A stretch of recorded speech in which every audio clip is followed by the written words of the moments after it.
We're live? We're live. Cool. Ryan Schrupp, I want you to tell me why our beloved communist and socialist friends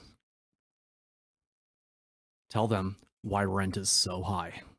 I imagine that it has something to do with government, regulations, red tape, bureaucracy, supply and demand. Well, yeah, I mean, it's all of those things.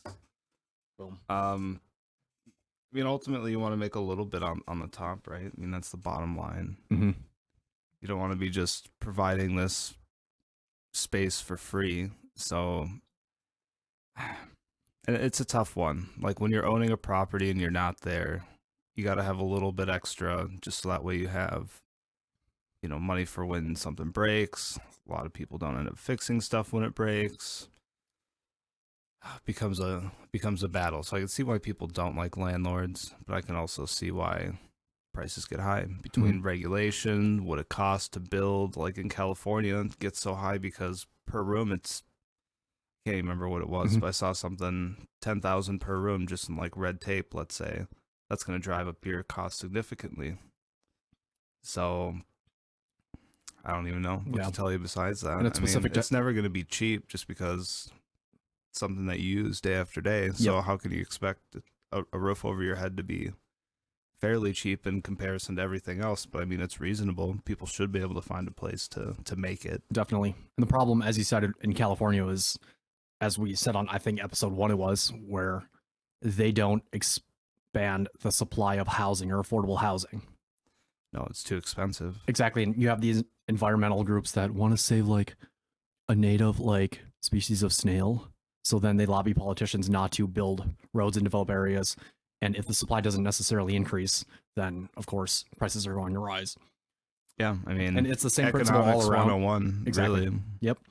And it's the same situation pretty much all around the country, where you have a lot of zoning ordinances, city ordinances that hinders development and being able to build. Mm-hmm. And then you have areas where they don't really have any zoning regulations or anything, and you just buy the land and permits are minimal. And you can just build. I think that's ideal. I mean, there's so much unused space. People say, oh, we don't have enough space for all these people. And I think they're only thinking of their little area that they just keep trying to pack more and more people in. It's like, there's a lot of unoccupied land. It's like, who knows how many people we could cram in here in the grand old United States. Everything's along the coastline. Yep. That's where everybody's at. Exactly. There isn't... there's only like a fraction, like a small fraction of the people scattered throughout the U.S. Most of the population's on the coastlines. And definitely. Why not move? I mean, if you don't like how expensive the coast life is, leave. I mean, it would be cheaper eventually. And wherever you're going to end up, it's going to be cheaper for you. And jobs should be reasonable. I mean, Minnesota, I think the minimum wage is fair. You should be able to make it in Minnesota almost anywhere. Yep. There's going to be somewhere where you can find, this is how much, I have in my expenses between student loans and whatever else I need to live in this city doing this work. There we go. Yep, pretty much. And that doesn't include Alaska, by the way. Yeah. Which obviously the vast majority of people don't want to live in Alaska just because of the winters and how dark it is. But when you think just of the sheer size of Alaska alone, not including the continental United States, I mean, it's gargantuan. It's, when you look at it on a globe or maybe one of those curved maps, it's not that big. But when you flatten out that map, it is like 1/3 of the continent of the the continental United States. It's it's huge. It is. The hardest part of being up there is power. I mean, how are you going to survive, especially in the winter when it gets cold and it's dark for a long time, as you mentioned. So the further north you go, the worse that's going to be. The more resources it's going to take to survive. Whereas, is it really necessary to live up there? What's up there? Why would you be up there? I mean, if there was, say, resources we were trying to get, then sure, maybe we should have some people that live up there. But besides that, I don't know. I lower Alaska and then move your way up. But definitely. But that just goes to show you how much undeveloped space there is. Really. Because I think only 3 to 5% of all land in the United States. I'm getting nitpicky. No, it's all good. 3 to 5% of all land in the United States is developed. And well, I mean, if we ever get too crowded down here, it's crazy up in Alaska. in Juneau, Palmer, and then you can work your way out from there and just have that urban sprawl, really, whatever. But again, there's so much land that if you open it up, or you open up the supply and you make it easy to build, it's going to decrease housing costs, or at least halt the increase of housing costs, as opposed to California, where they simply restrict the supply of housing, which is crazy. And we're seeing the effects of that with the homelessness crisis, really. Right. Well, man, I mean, the homelessness thing that's a whole nother thing. Man, that. Oh, yeah. Like in Ventura, Van Nuys, I think there's this Twitter account. It's called Streets of Los Angeles or Streets of LA or something, where they just go around, whoever's in charge of the account just goes around filming the homelessness in San Francisco, Ventura, Van Nuys, Los Angeles, and various parts of, these areas, San Diego. And it's insane. There are homeless camps quarter mile long outside of a Target. I think I saw one video, and the vast majority of them are either mentally ill or addicted to some hard drug, crack, heroin, meth, whatever. And it's sickening that Skid Row is kind of becoming the norm in many areas in California. Yeah. Like, to me, that is just the worst situation imaginable and the lowest point of civilization, when it's bureaucrats are a huge part of the problem, but also the failure to address like mental illness and drug addiction in those particular areas as well. Yeah. It's I would be scared to live out there. Well, and what do you do about something like that? Really, I don't really know what the answer is. Exactly. I know it's an issue. It's just part of it is the policies that led up to it. Exactly. And that's just being Captain Hindsight over here. But yeah, for sure, not offering much help besides that. You should have done this. You should have done that. Why did you allow for that? And that's all we can say in retrospect. I'm not even saying that as libertarians. It's just, I think everybody realizes that solving drug addiction and homelessness is not going to happen or be driven by bureaucrats, politicians, people in suits and ties who are funded by special interests. It's going to be solved by voluntarism and being able... Yeah, people in their day-to-day lives. Yeah, exactly. And being able to help feed the homeless, or... being able to, and not having government get in the way, because it... Honestly, in my line of work, it has been difficult. I tried to set up a deal with a homeless shelter. It wasn't... I don't know if they're necessarily a homeless shelter, but they are a facility that they do feed the homeless, and they do give them clothing. I don't know if they can sleep there necessarily, but tried to work out a deal with them. They never got back to me because, people say, oh, restaurants waste food and this and that. Like, I had a hard time managing my inventory just because I'm a single location. Like, there's a lot of reasons why my product might be getting tossed out. It's hard to predict sales. Yeah. That's basically it, because stuff just is random as can be. But I wanted to set up a system where if I was throwing stuff away, I could make up food for them, pizzas, whatever, breadsticks, and they could give it out. I thought it was a good idea. Yeah. They didn't go for it for whatever reason. They just never called me back. For sure.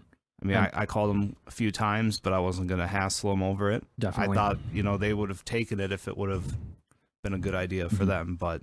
It's hard to organize something like that on a large scale, again, because of the red tape and all these like regulations. You got to do this a certain way, this a certain way. You can't just go from point A to point B in the most concise and precise fashion, right?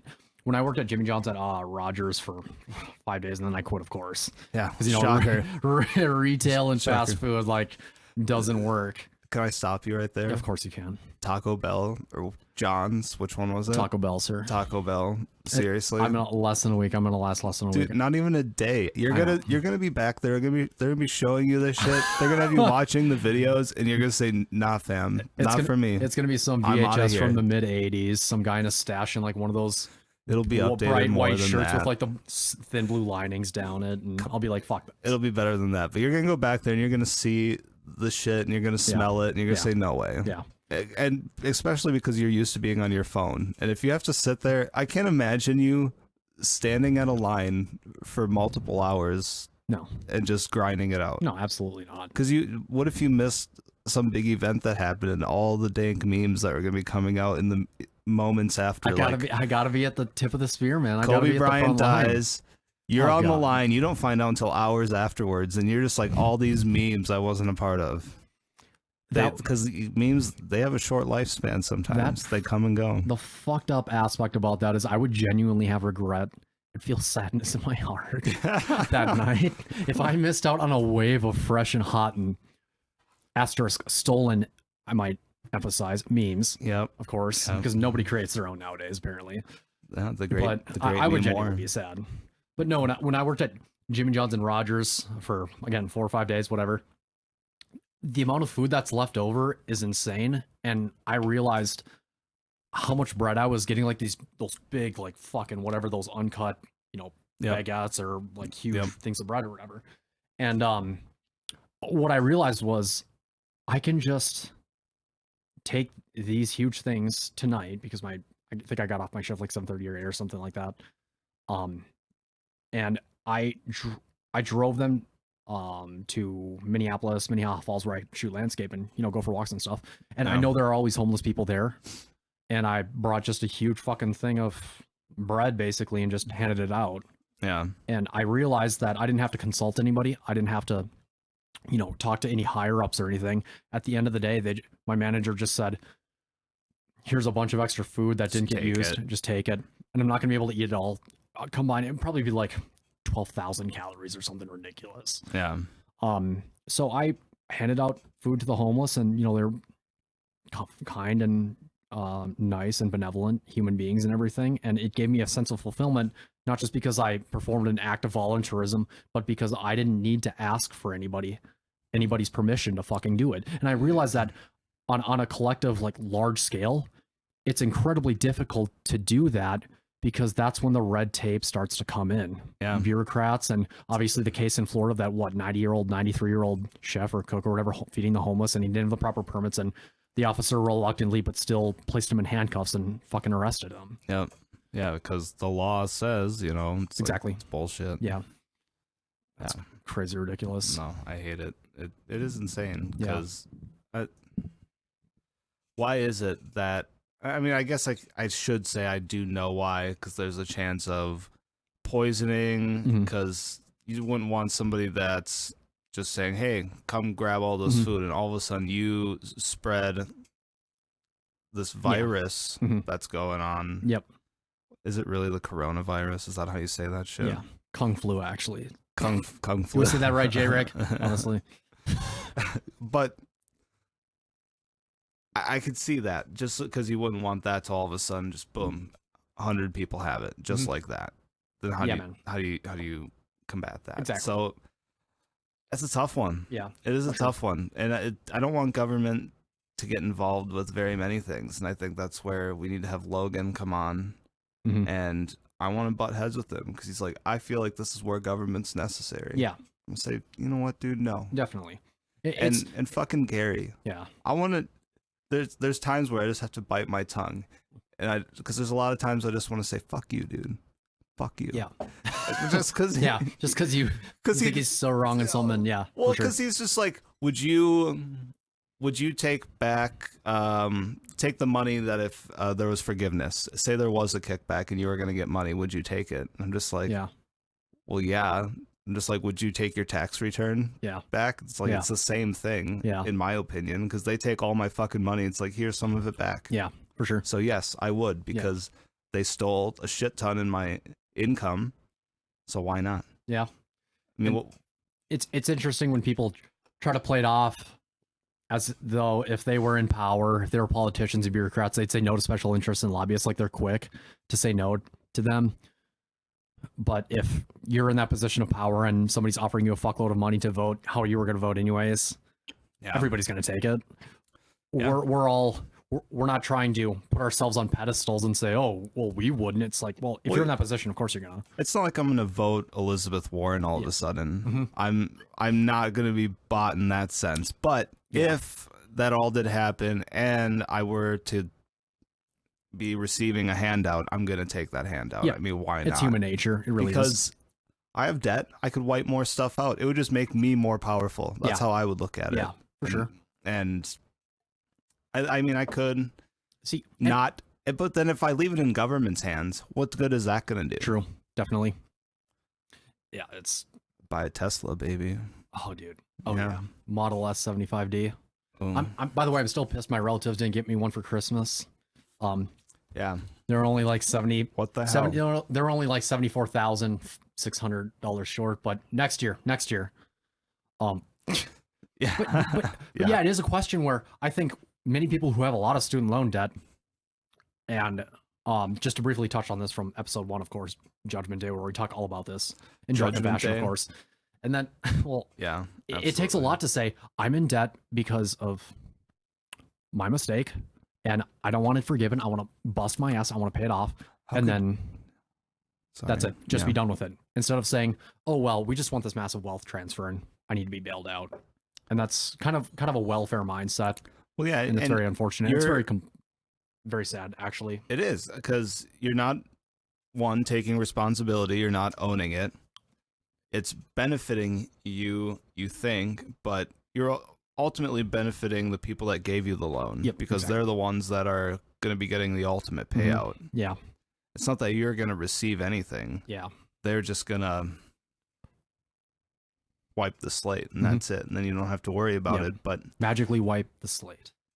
I think, how much debt can we have? It's true. Is that can we just make it an infinite symbol? Just put that in there? Exactly. Because why not? Apparently we can, because the Fed just keeps, or the Treasury rather, keeps printing money in the Fed's orders, and it's endless. It's never going to stop. There's never going to be a mainstream politician who says we need to stop printing money because it's devaluing the currency, because the national debt, I mean, it's easier to like pay down the interest if you just inflate the currency and just keep the printing presses hot. Well, we should really move towards a cryptocurrency. Yes. I mean, would Bitcoin be that bad? Because seems to be a finite amount of it. It does take a lot of energy now to mine it, which seems to be where people are poking at it. But I don't know. I think there is a way that we could find some sort of crypto that works. Yeah. I don't know. It would if it was going to be on a mass scale like that, like federally regulated. That's a hard thing to trust. Yep, exactly. We're going to trust the federal government to centralize it and like store everything and like watch over and just have oversight and not manipulate it, or exactly. Because that's pretty much the issue right now, is how much they manipulate the money supply by dumping money into it. Yeah, and that's what makes it so your assets aren't worth anything, and that's the issue. So and that's the beauty of I think crypto in the early stages, like or Bitcoin in 2011, 2012 was, there were, and Monero especially, there were anonymous exchanges where you don't know where money came and went, and it was just in the form of electrons going from point A to point B, and the feds really couldn't keep a hold on it. I mean, the federal government and State Department in general really doesn't, the State Department doesn't understand the internet, but they're catching on. Well, yeah, I mean, as younger people get in there, people more familiar, I can see that changing. And I'm sure that they know more than we're led to believe. I mean, based on what Snowden has showed us, they can do quite a bit. They can do quite a bit as far as regulating, well, at least gathering all of that data and then using that data to move in certain directions, because they can use it at a political level, because they know, say, where people are standing as far as like their general opinions, because Facebook categorizes all that stuff for you just automatically based on the stuff you post. They just figure it out. You can go in there and look and see, how does Facebook rate you? You might not even know where you line up politically, but Facebook does. And the old chart where you would take or a test to see how libertarian, conservative, independent, left-leaning, right-leaning, centrist you are, where you answer 15 to 20 questions, then you figure it out on like the chart, like with an X and Y axis going in both directions. Well, Facebook can already figure that out for you based on your post, of course. That's kind of scary. I mean, that's really scary. That's fucking, all that data makes them very powerful. It's very scary, because we don't really think about it. We just kind of openly put our stuff out there, and I think that's why I just try to keep mine just anti-government. Whatever, fuck you guys. If you want to know what I think, I'm against all of your bullshit. For sure. That's it. And the problem too is even if you have that mindset and you kind of safeguard what you post, what you like, what you comment on, whatever, what you share, when you repost, in private messages, like they store that on servers. Yeah. So if they want to rail somebody who doesn't agree with their policies or is in public office and it says, you know, I want to do I don't want to break up big tech, but I want to do certain things and try to pass certain laws regarding privacy and privacy rights, they have all of your private messages on a server or servers, and they could just railroad you. Any embarrassing thing you've ever said, any stupid thing, anything that was slightly nonsensical is stored. Yeah, and there is a permanent record, and you cannot erase that digital footprint. Right. That's petrifying. Because we all say dumb shit. Every last one of us. Absolutely.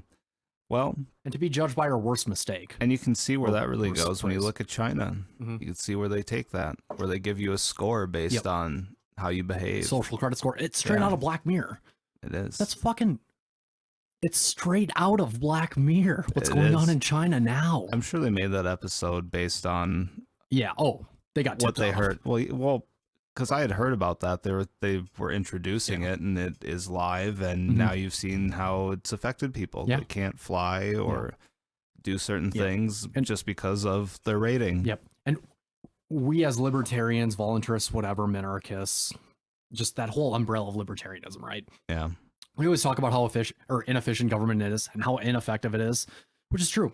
But in a totalitarian state that has a lot of firepower and manpower, they can really control their geographic borders and be really good at mass surveillance when they allocate so much money at it. I mean, you look at what Snowden has said, what Glenn Greenwald has talked about, Michael Tracy too, about how effective their AI surveillance systems are.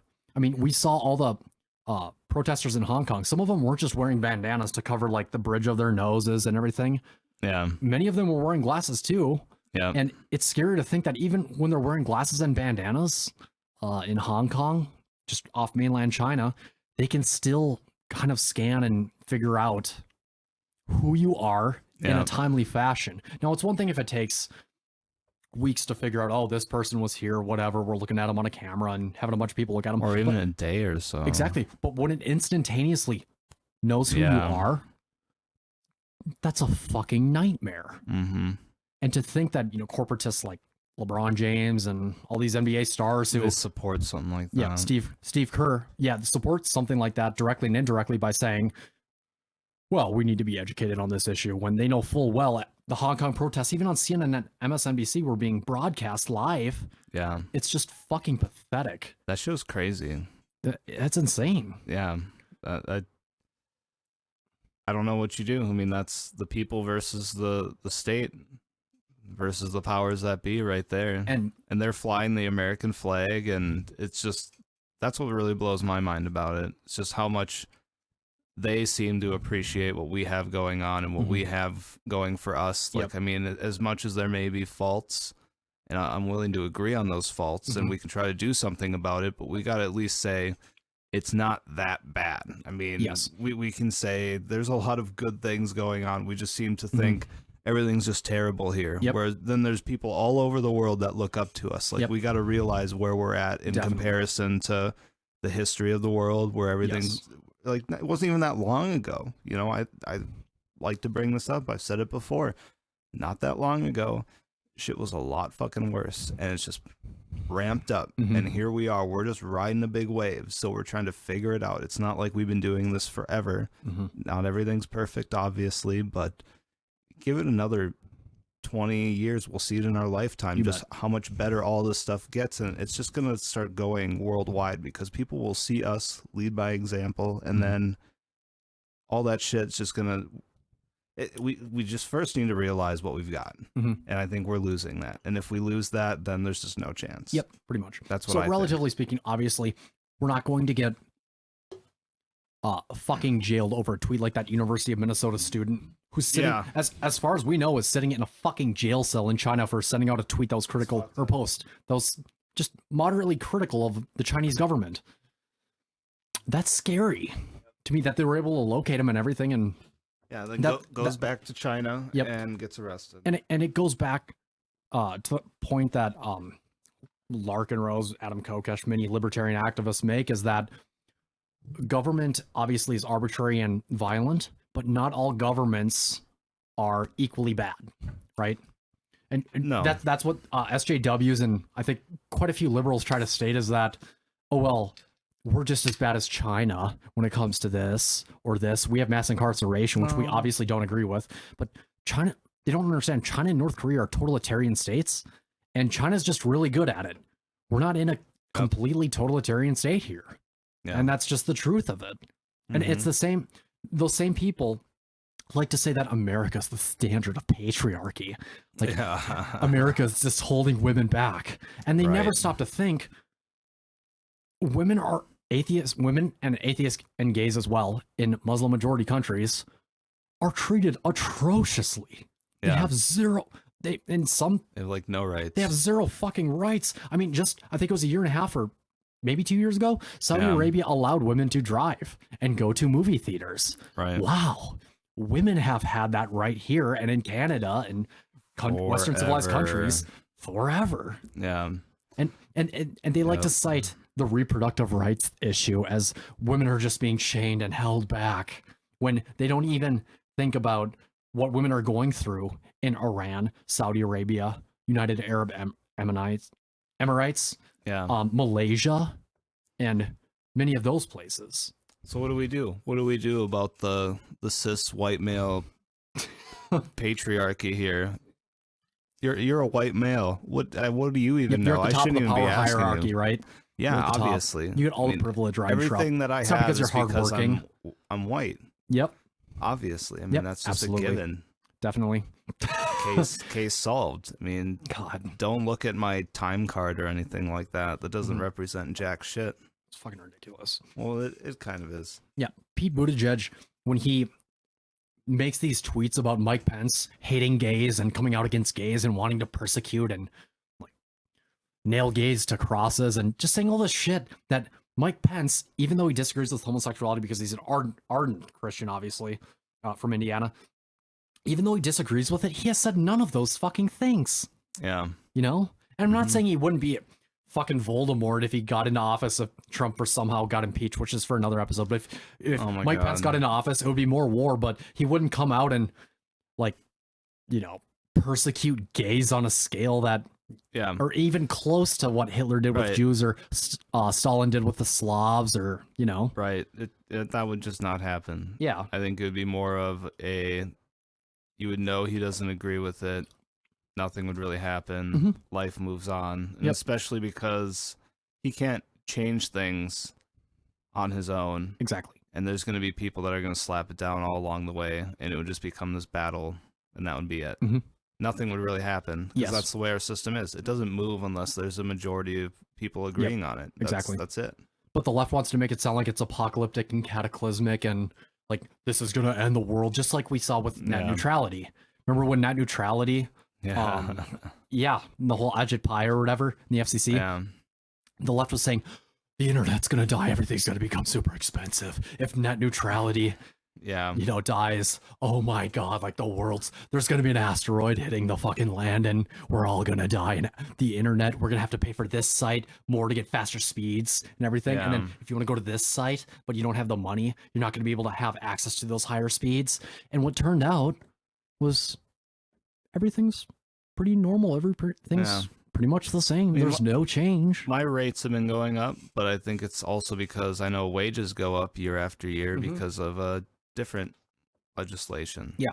So definitely. And that doesn't include, and that goes without saying, of course, those points, and then how local regulations restrict ISPs from giving broadband to the populace or being competitive because the big corporations want to pass regulations to house the smaller ISP providers and everything. Yeah. Thank you. Sorry. And that makes it more expensive because, again, economic law, if you don't have as much competition or you have very little competition, prices are going to, increase more than they otherwise would. Yeah. What's up? Just trying to line your mouth up with the microphone. And there we go. All right, dude. Make sure you're loud and clear. You bet, man. Yeah. God. So, can we go on to commies for like 5 more minutes. They just no. Well, we haven't started on commies yet. Technically, we've touched on them. I mean, we brought it up. An episode on commies if you want. We just went everywhere. But oh yeah, let's come back to it because I really want to get a couple of guests on here. If we got them on here at the same time, it might be interesting because I don't think that they would necessarily agree with each other on everything, but they agree with each other on a lot of shit. Oh, absolutely. And I'm sure they're both Bernie supporters. Yeah, and that shit's nuts, man. Yeah.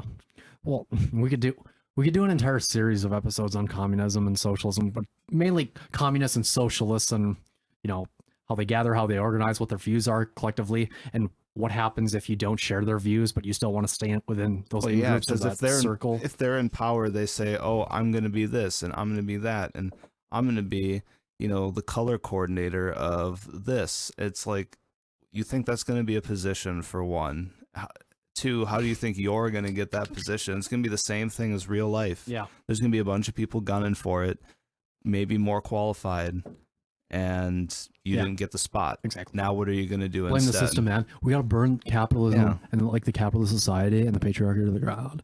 So hold up. I just want to interject 1 second. Yeah. Have you watched that Crowder clip where he infiltrates, not Antifa, not the one where it's actually pretty serious when they talk about weapons and doing attacks and stuff? Right. When he did that with Not Gay Jared. Yeah. But the one where he infiltrates this small socialist group, and it's basically just a bunch of losers. And a few of them have hammer and sickle tattoos, and he has one of them in the car, and she's explaining socialism, like their organization and everything, and their local organization and what they do. And he ends up, all that ends up happening after all this planning is he learns a stupid ass dance routine, I think, and then he just blocks a road on an empty street with a public bus. Oh yeah. yeah, I've seen that one. So funny. Now oh my god, I remember that. And it's just so indicative of people who have nothing to do in their spare time, and they think they're doing a ton, but they're really not fucking doing anything. And they're only shooting themselves, because I think one of those guys, he ended up working for like the bus line or something, and they ended up stopping the bus, and he was just like, "Oh yeah, I work for these guys." Like he had to cut out on the fucking. He had to leave her. Yeah, just because all of a sudden they're doing something that affected his day job. Oh my god. Yeah, if I'm remembering that one correctly. Well, yeah, and Crowder was reasonably and obviously afraid, because there were, I think, a cop car showed up, and he's like, "All right, guys, we should probably like leave." And there were a few people that held that sentiment but didn't say anything, and they kept holding hands to block the fucking road. Yeah, to change the world. God damn. Yeah. Well, and I think one of the funniest parts is when him and Not Gay Jared are riding in the car with those guys, and they said, "Oh yeah, we were filling out your form, and we noticed that there wasn't the option for like non-binary or something like that." And they were like, "Oh my god, we're so sorry. We were meaning to get that on there." Apologizing. I do remember that. They felt so bad because they didn't have his specific terminology listed. And Not Gay Jerry could have passed off as a fucking transgender. Oh yeah, he could have. He did his makeup right. Yeah. Oh yeah, dude. Just that slim, like slender look, like he could probably fit in some fucking heels, and he's already right on the middle of everything. He could go boy, girl, depending on how you dress him up. But they just didn't have the box again. They didn't have the option. Yeah. It worked. Some of the shit Crowder does, as much as I'm sure you and I would disagree with him on a few things on foreign policy and whatnot, how he doesn't really touch on that, and he's kind of like pro-war, like super pro-Israel in the form of like giving Israel a bunch of American taxpayer money. It's like his religious side. When it comes to just bashing social justice warriors in a great way and an effective way, there's nobody better than Crowder. Shapiro talks way too fast and he's not funny, but Crowder, when he was in his prime, really, when he, Not Gay Jared, and the new crew that he brought in before their fallout, was just. Oh my god. It was good. Yeah, I'm not I tried to look into the details, but I think a lot of people were ripping on Crowder for the decisions he made. Yeah. Oh yeah. Which is really sad, because I mean, it wasn't that they were necessarily doing anything wrong. He just kind of got rid of them for probably too petty reasons. I'm not even sure. Yeah. It probably became an ideologue situation, like Not Gay Jared's getting popular. Crowder's still relatively popular, and they just differed in certain ideas and projects. And I think maybe some of it had to be with they wanted to take the show in a certain direction, so they need to hire certain people. And if you didn't have certain skill sets, maybe they, because I think they were looking for people, because one of the producers now, he can sing, do all that stuff. He can do a lot of the musical stuff. So when they hired him, I'm sure he just opened up a whole bunch of options for the show. So I can see why Crowder maybe did some of the hard stuff that he had to do just to get his show where it needed to be. That's a tough thing about business, man. Sure. I mean, you got to make those tough decisions. Are you going to do things because you're friends with somebody, or are you going to do things because the business needs it? Yeah. I mean, definitely. That is the hard thing of mixing your personal relationship and business. Yep. You just have to have that hard conversation with somebody that you thought, or was a great friend up until that point, but might not become your friend or remain your friend afterwards. And that's really tough shit. But basement, it's always going to be you and me. And Taylor and Brandon, if he comes down from his lair. We just gotta up the quality of all this. We gotta get more equipment. We gotta get some microphones. I mean, we could honestly go get some right now. We should. We'll go get that shit. Actually, I'm not driving. But I mean, well, yeah, like hypothetically, we totally could. Yeah. Yeah. I mean that if you wanted to, but this is gonna be a mix of business and friends, because we're going to take this far. Yeah, dude. All of a sudden, we're going to be getting sponsorships from nobody, because I don't think anybody's going to want to take this. Wait a second. I forgot to mention it at the beginning of the podcast. Thread Vendor. It's owned by my friend in Quartzsite, Arizona. And if you don't know how to spell Thread Vendor, no spaces, .com, then you probably had Miss Coles as a 10th grade English teacher. Yeah. We're not even gonna spell it for you. Just leave it at that. Yeah, Thread Vendor. But no, he designs a lot of cool clothes, shoes, everything. And I've categorized it as like 3 different varieties: Desert Dweller, Hippie, and Viking. Oh. Yeah, he has I think a Norse lineage, and he has these really cool designs. He's very fascinated with them, and he's very creative. And he sells like those hooded blankets, sweaters, Sherpas, shoes, shirts. I'm not sure if he sells pants. We'll see. But he has a lot of cool different designs, and if you go to his website and then get a bunch of stuff, and then go to the cart, check out, and then type in based 10, that's based capital. Again, we're not going to spell it out. Based 10, the number 10 at the checkout in the promo code entry box or whatever. Based 10. Yeah, then based 10, and then you should get 10% off your shipment. I'm going to have to check that out. Yeah, dude, it's pretty sweet. I just got 2 shirts. Pretty cool. Yeah. Yeah, man. But it's awesome. And he got it up and running, I think, within 6 months ago. I'm not gonna quote a certain date. I don't know. But it's pretty sweet. So go check it out, threadvendor.com, and just buy a lot of those cool shoes. And we gotta stay warm, so get those Sherpa sweaters. Fuck yeah. With like the furry insides. Absolutely. I mean, Minnesota weather, it's crazy. I'm surprised it hasn't dropped more. Yeah, even warm winters like this one, it's still frigid, but it's not like 5 years ago, actually, where it was like 43 straight days or 30 something plus days below zero. Yeah, that's one of the scariest winters I think I can remember. I had one of those Facebook memories where it was just a couple days ago, but years ago on this day, it was negative 27. Oh god. But it's been like 27 plus here. So it's just a difference of like 50 degrees. It's crazy. Yeah. I always compare it to Denver, Colorado, like Minneapolis and Denver. I have those 2 on my phone. Yeah. Comparing and contrasting, because it's only an hour and 20-minute flight, like a 12-hour drive roughly. But the difference is crazy, because it's in December and January and even February, obviously, it's warm in Colorado. It gets really warm. Yeah. And it doesn't here. And it's crazy to see the disparity and the differences, even like on the eastern range of Colorado. Mm-hmm. Man, that's wild. It's crazy. I mean, look at Anchorage too. Sometimes people think Alaska's really cold, but Anchorage, it's those sea breezes similar to Minneapolis. Really no different. And it's incredibly consistent too in Anchorage and Juneau, like right on the coast. Yeah. They'll get I looked a few years back, I compared Minneapolis. I don't know why I was obsessed with this, but like Minneapolis, Denver, Miami, Phoenix, whatever. What are the temperatures on this day? And I could just compare and contrast them. In Anchorage, it was just 30, 35 high. Yeah. It didn't vary within many degrees. Hovered right around frozen. Yeah. Yep. Yeah. Alaska's freezing. Wild, yeah, freezing. Sorry, Frozen. Exactly. Oh, man. The movie. It's just that winter 4 or 5 years ago was just a frozen fucking hell. Yeah, it was just a hell. Yeah. We would get cars were brutalized. Negative 25 degrees plus a 15 mile an hour wind comes to a negative 40, negative 42 wind chill or some shit. And we're just supposed to act like it's normal. Yeah. It's a frozen tundra up here. Fuck me. Yeah. That's how I feel.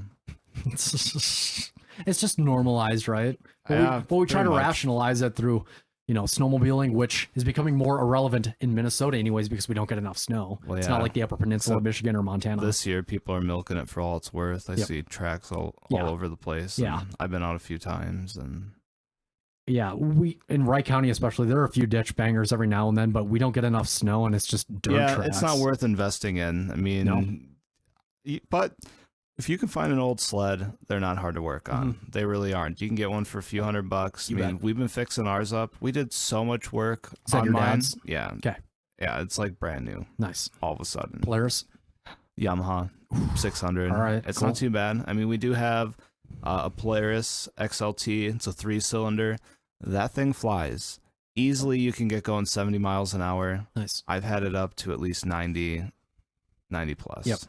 I want to say I got it over 100, but I don't want to be exaggerating because I know I at least be exaggerating. It sounds more badass. Well, yeah, maybe 110. Yeah, 110 miles an hour on a snowmobile. For sure. They go fast though. Yeah. No joke.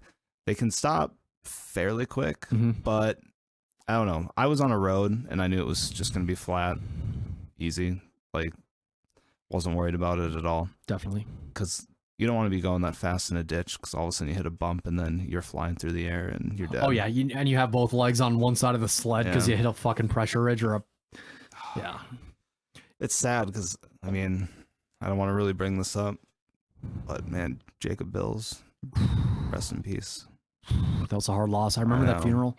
That funeral was done so quick and I wanted to go, but of course I was busy with fucking work and I still regret that shit. But yeah, it was... Goddamn. I cried pretty hard that day, honestly, because I was upset about it. It was in Robbinsdale, and I met a few people I know or we knew from high school, obviously. Yeah. And it was just done really fast, and there weren't many stories told. And I couldn't remember right afterwards if that was a good thing or a bad thing because there were so many good stories that we all knew about. That's what should have Jacob happened. Bills, I mean, I feel like there's so much that could have been said. Every single person could have had something to say. I mean, after high school, him and I, because when I moved back home for a while, I was hanging out with him frequently, at least once a week for months while I was still at home, and I was trying to get him to move to Duluth.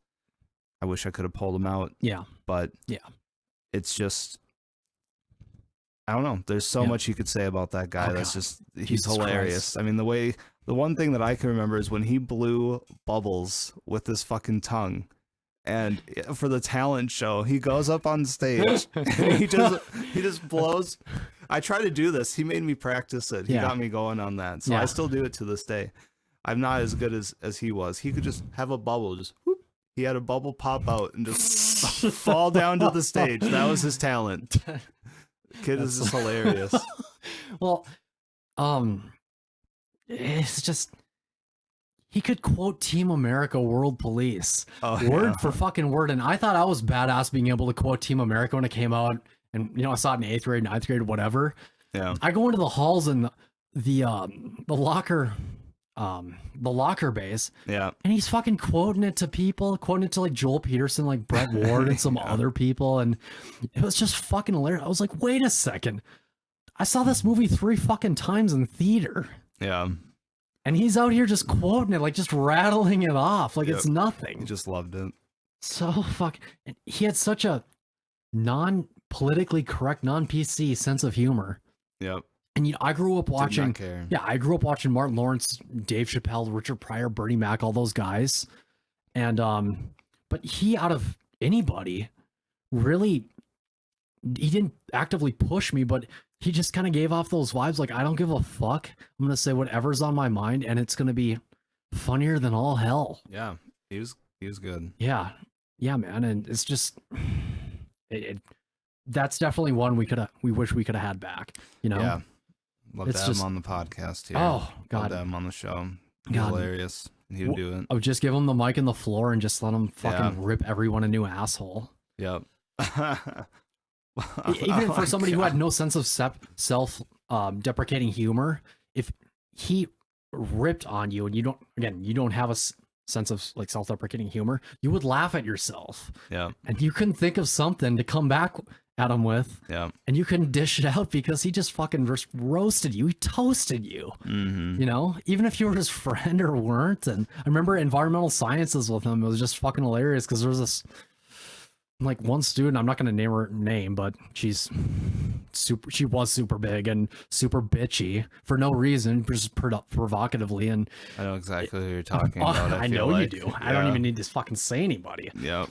I think 3/4 of our grade knows, but it would just be me, Brett Strumman, and Taylor. What the fuck? Okay. We're okay. But it would be me, Brett Strumman, and then Jake Bills in the back, just laughing our asses off and like kind of holding our tongues until it just got to the point where we weren't laughing and we were just annoyed. Yeah. And then he would just, Brett and I wouldn't say anything, but Bills would fucking rip her a new asshole in front of Mr. Stoic. In front of Mr. Stoic in environmental sciences, for fuck's sake. The teacher who's the best in probably the county, if not the state, who just wants to focus on the lesson plan, and you know, in the background, here's Bill's just tearing her a new asshole, and she's trying not to go, you know, dish it out or cry. Yeah. Because a few times she did cry. I was gonna say that's usually what would end up happening. Yeah. Like if you put up a good front against him and he's making these smart ass comments that really hit you like a fucking dagger, you're gonna break down and you're gonna cry. Yeah. That's just the way it was. And you know, like you brought up, if we could have one podcast guest on this, well, not this episode, but any episode, you know, in the future, if we could have anybody, it would be him. You know, I would give so much just to have him back for one more day. And honestly, that'd be awesome. Yeah, dude. He wouldn't even need to be a stand-up comedian. He could just talk. Yeah. Around a bonfire, just talk. He just can open you up. If you're walking down the hall alone, he'll join you and just start talking about like funny stories that he did, or stories that he didn't think were funny but were super fucking hilarious. And you could kind of relate to it. But again, that wild, like non-PC dark sense of humor that just made everybody. He can just pick anything out and just start going. And start ripping on it. God damn it. There's so much to take away from him in regards of comedic style that I think everybody should take up and really learn from, you know what I mean? Yeah. Just being able to do improv on the fly and, you know, throw in Team America quotes and inappropriate sexual innuendo humor. It's the way to live. It's the basis, man. That's the standard. Yep. Damn it. Jake Bills, rest your soul. Absolutely. Definitely. Beautiful bastard. That is one of 3 or 4 funerals where I've cried like super hard. Yeah. And I've gone to, I think like 11 or 12, not to be too specific or anything, funerals in my lifetime. Some relatives that my dad was close to, but I necessarily wasn't close to, and I didn't really cry, but you know, it's kind of sad for my dad. Yeah. I'm with you. I just didn't cry, but for Bills, I cried the hardest, man. Just seeing him and just being able to hear his voice and, you know, all the funny memories and like all the stories and everything. Yeah. And then just seeing him in that vase in that church like that. Right. That just crushed me, man. It's weird because I usually don't show emotion. Yeah. You know, in private conversations, I try to show emotion, and, you know, nothing really brings it out of you, but that did. That certainly did. No, I definitely. feel you. I mean, I definitely shed a few tears over that, and yeah, it's a tough one. Yeah, just because you felt like that could have been a decent human being in the world that could have done a lot of good. Yeah, but outside of comedy or anything, and that we knew him for, of course, but just being in a general, human being. Just lifting people up, because I think, you know, when you have somebody that's part of your social circle that can, you know, just make you forget about stuff, you know, forget about the shitty part of your day, and then you're just hanging out with him, and you're totally going to forget about what you were bumming about Pretty before. much. And I think losing somebody like that's huge, just because there's not a lot of people that can do what he did, as far as very few. Yeah, as far as just anybody. That's the thing, is there's some people that just say, yeah, because comedy's subjective, I guess is what I'm trying to get at. But I think when it came to Bills, pretty much our whole class could get on board with his line of humor. Yeah. It was edgy enough, but also acceptable enough. Absolutely. He could really throttle it down, or turn it all the way up. Depending. Yeah. He knew. Whereas, Gary did dumb shit. Bills said a lot of funny shit. Yeah. Like when Gary did some dumb shit, it was fucking hilarious. It was like, take your clothes off, like in front of everybody, basically. Gary was such an intense. We're not gonna tell two embarrassing stories of Gary in high school. Should we call him by his real name so people don't know who he is? Jamie Scott. Some guy named Jamie that we randomly grew up. Should we just call him Scott? Yeah. Scott did JS. this. Scott did JS. that. JS Feldman. It sounds like a 19th century poet. J.S. Feldman. Walt Whitman. Yeah, there you go. Ralph Waldo Emerson. RWE. J.S. Feldman. J.S. Feldman. Comes out of his horse-drawn carriage in a scholar in a coat. Yeah. With a top hat and a monocle and a cigar. J.S. Feldman. Yeah. But no, we're not gonna roast Gary. Gary, trust me. He needs to be here just so he can defend himself. For those of you watching, Gary will tell funny enough stories of himself, and mostly his Monty days and his high school days, but his college days as well and his post-college days. See, I don't know any of that. Oh yeah. Well, yeah. Perfect. Beautiful. Get him on the show. Yeah. Well, and that's when you're telling some of these stories, I really have no idea. Like from high school. But that's the beauty of it, though. I guess I lived a sheltered life. I didn't go to any of the events. I really wasn't a part of major social circles. I just kind of bounced around. Yeah, for sure. So I guess that never really solidified me in anything. Yeah. But man, I thought I knew some things, but then it's like I really didn't know anything at all. And like all three of you guys know, but it's like I never heard any of this. Yeah. I knew these people. Yeah. I can't imagine that person doing that. Yeah. It's like, what the fuck is that? And when Logan was saying, "Oh, don't start spreading rumors," I wasn't spreading rumors. If you've listened to it this far and you know what I'm talking about, I'm going to clarify. I know some of the people involved, and some of the people have said things. I don't know. I'm not going to start saying shit. I don't want to start putting shit out there. Yeah. But when it comes to this girl, she started saying stuff about me that she made out with me. And I'm like, what are you talking about? Do you know who I'm talking about? I have an idea.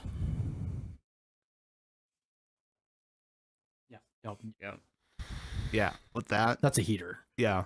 Well, I'll make sure I blurb that out in case it did get through the microphone. Never. I don't want to start stirring the pot with anybody. But we know. We really do know. Even when you just outline a general, vague, you can't tell detailed. I don't want to say this was really grooming necessarily, but I feel like this is taking advantage of someone who was just vulnerable. I think that's more of what it is. There wasn't really any grooming needed to be done. Yeah. Just because you had enough going to the point where all you had to do was present the option, and this person was going to jump on it. Boom, yep. Just because, I know what you mean. Absolutely. Just because that person's given state, and I just feel like that's not. Yep. It's creepy. Well, in a way. Yeah, absolutely. Predatory. It all comes down to maybe who are the credible sources. Mm-hmm. Who said what? If somebody said something, well, they're liable. Not legally, of course, but I think in the court of public opinion for what they said. And if it's not credible, well, rumors can have effects. But everybody knows what you mean when you say that, when you outline that general thing. Yeah. Which is kind of fucked up because that wasn't the only scenario. Well, yeah, I mean, people could be thinking I'm talking about all sorts of shit because there were multiple people that's like that, which that by the way fits that description. Yep. Yeah. Well, it's just why? Yeah. I think it says more about the individual that's, say, in their upper 20s that has to go after somebody that's 17, just turned 18. Yep.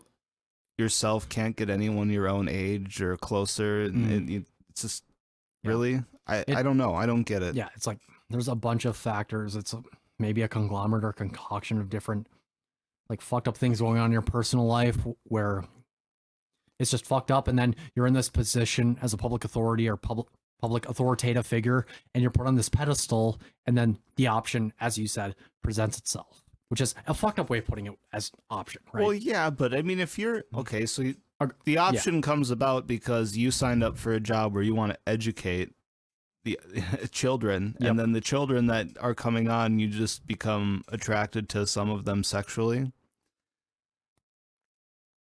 I mean, what? It's fucked up, and especially when, like, I don't think, does this ever happen? I don't think it ever does happen. Where it's just like somebody who's married, has kids, then goes after a student, probably at the college level. Could you imagine, like, you're married to somebody and have kids and they're going after 17, 18-year-olds in high school just because it's fun and exciting, but yeah. Well, they have kids that are fucking 12. Yeah, oh yeah, dude. It's Elon Musk's dad. Did you know about Elon Musk's dad? Elon Musk's dad? Yeah, his dad. Oh yeah. I read all about it in that book by Ashley Vance about Elon Musk. Oh yeah, it's fucked. His dad thinks he's like the devil, basically. Yeah. Elon Musk thinks his dad's the devil. When you read into it, the details of his childhood growing up in South Africa and young women. How how he had a relationship with his dad as opposed to his mom May. It's with his brother Kimball and I think his sister. It's fucked up, man. Yeah, it's just totally desolate, separate. Two different stories, whatever, and it's like you have to pick a side. But he comes from a pretty, like, he doesn't come from a stable family. I kind of imagined that he would have came from a good home where, and it's not that he didn't come from a good home, I guess, but I think that, two stable parents create a, stable individual. Mm-hmm. Yeah. But that sounds like two parents that were kind of all over the place. And then here you get Elon Musk, who's, I guess he's all over the place in a way, but man, he's sharp. Oh yeah. Shit he's doing. Definitely. He's launching stuff into space and cars and tunnels. Yes, sir. All of it. It's the future. It's the future libertarians want, but they don't want to admit because he took those subsidies. But anyways, his maternal grandfather is from, I believe, Pequot Lakes, Minnesota. It's very interesting. Had a love for aviation, and he would take them and go on these like.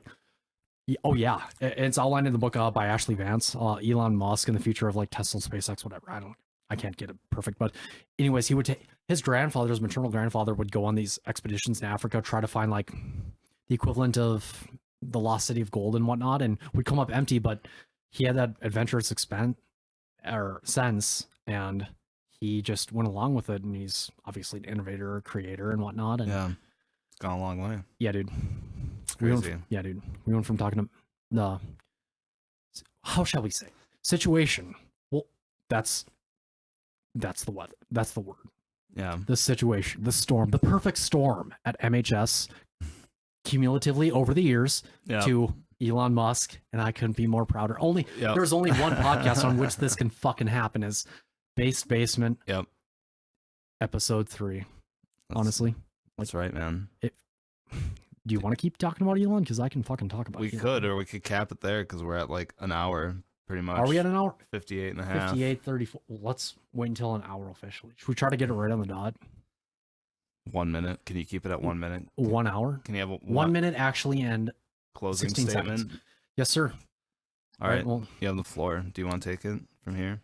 We'll split it up, man. We got 1 minute and 7 seconds left. You go first. All right. Well, it's been another wonderful episode, I think. I think we're coming along here. The audio is going to get fixed. We're covering lots of subjects, and I think that people need to post stuff down in the bottom. If you're hearing this right now, give us something that you want to hear. What do you want us to cover? What do you want to learn about? I could go on and on about finance. I could make budget sheets for you. I could help you do your finances. You want to start out 2020 right? I'll help you. Give me access to your bank account, all of your expenses. I'll manage all of your money for you. I'll give you $100 a week. That's all you're going to get to spend. $400 a month. That's a lot of money. But all the other money that you make goes towards all of your bills. All of it. And, hey, Ryan, if Andrew Yang gets elected, we're each going to get $1,000 Yeah, a month. fuck that shit. All right, you. All right. Well, I only have 10 seconds. January is over. It is currently February 1st, 2020.